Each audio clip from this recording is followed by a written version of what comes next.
So similar to the Skyward Bound video, this is just another track that I've used in the past to show people altissimo notes and to make practicing these higher register notes in a kind of a bit more of a fun way than just going through scaling exercises and hitting your head against a wall with this high popping, scraping sound that probably everyone's experienced. I certainly did. So what you've got is a G sharp, an A and a B. In Skyward Bound obviously we use the G, so we're going G sharp, we've got an A, and we've got the B as well in this track. So basically the A altissimo note, what I use is your standard D, so your 6 fingers with the octave key on the back, minus the first finger should give you that A altissimo note. So it's basically a D just without this first finger on.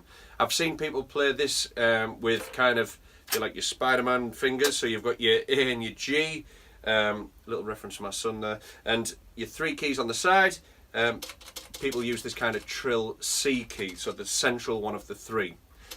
That is going to go up to a B, which I use the 3rd finger, so your G finger with the D finger of the palm key to get that to come through, and again that can stay on this kind of 3rd finger if that kind of helps that note come through. So you're going from an A to a B, or an A to a B without it, or maybe 2 fingers with the side. Try these different combinations and see kind of what works best on your horn, as it were.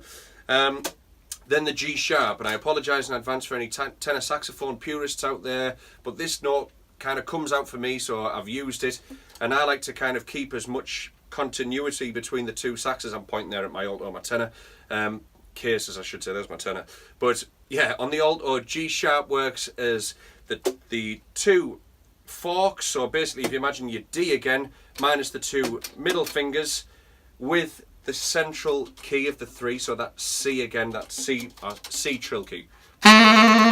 You've got the G there with that key will give you the G sharp, and on alto that will ring out just as nicely, and again on alto without without this side key will give you a G to G sharp. And I've got to say, like, I did start on alto, so wherever I can make the alto work on tenor, I'm quite happy to kind of go with the flow there. So yeah, A, B and G sharp, you can use them and play along with this track. This is Soul Grass by Bill Evans.